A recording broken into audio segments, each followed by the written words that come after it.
ABP আনন্দের সুমন আমাদের পিসিমণিকে ডেকে ইন্টারভিউ নিচ্ছে, কথোপকথন হচ্ছে ঠিক ভোটের আগে। বলছি, আপনি একজন বড় সাংবাদিক, আপনাকেই বলছি, আপনি জিজ্ঞেস করুন রাজ্যের যে এই হাল, 26,000 চাকরি যে বাতিল হয়ে গেল, তাতে পিসিমণি কি করেছে? যোগ্য ছেলেমেয়েরা যে চাকরি পায়নি, রাস্তায় বসে গেছে এই 15 বছর ধরে, উনি কি করেছে? বা এই যে ফুল মার্কস পেয়েও ছেলেপুলেরা চাকরি পেল না, তাতে উনি কি করেছে? টাটার মতন শিল্পকে তাড়িয়ে দিয়ে উনি কি শিল্প এনেছে? বা যোগ্য শিক্ষক ছেলেমেয়েদেরকে কেন ঘুগনি বেচতে বলছে, চা বেচতে বলছে, কেন কর্মসংস্থান করায়নি? বলতে পারেন? আপনি তো এই সমস্ত জিনিস জিজ্ঞেস করবেন, রাজ্যের যে হাল সেটা নিয়ে জিজ্ঞেস করবেন। 34 বছর আগে সিপিএমে জ্যোতি বসু কি বলেছে, বা বুদ্ধদেব ভট্টাচার্যকে নিয়ে বলছে সিপিএম তো শূন্য হয়ে গেছে। একটা শূন্য দলকে টেনে আপনি ওর হিস্ট্রি বের করে কি করবেন?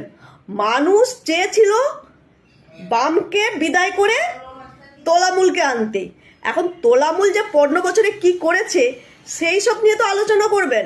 সেসব আলোচনা না করে জ্যোতি বসু কি করেছে, বুদ্ধবাবু কি করেছে বলছে, আপনার কি কোনো টপিক নেই? এই মুহূর্তে কি আপনার চ্যানেলে কি রিচ কমে গেছে? বলুন।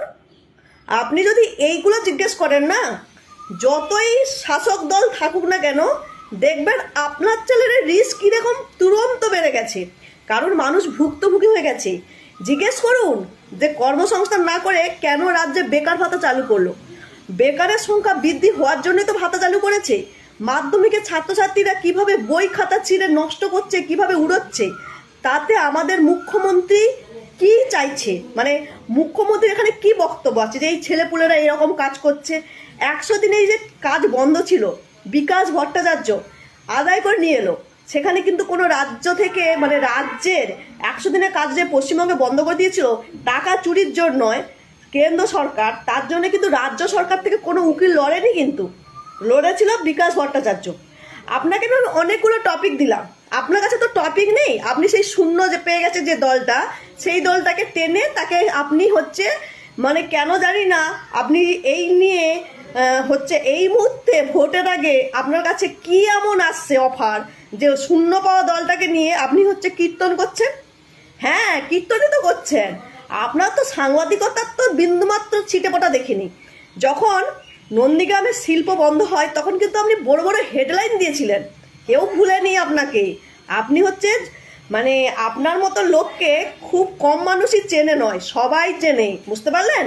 শূন্য পাওয়া দলকে নিয়ে আপনারা তো মাথা ব্যথা কিসে? বুদ্ধবাবুকে নিয়ে মাথা ব্যথা কিসে? তাই না? বুদ্ধবাবুকে নিয়ে হঠাৎ করে বিমান বসুকে নিয়ে আপনি নাটক শুরু করেছিলেন, সেটা সবাই দেখেছে। এখন হচ্ছে আবার শুরু করেছেন আমাদের পিসিমণিকে নিয়ে।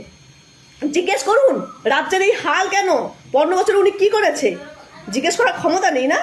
জিজ্ঞেস করার ক্ষমতা যদি না থাকে তাহলে নাটকবাজি বন্ধ করুন।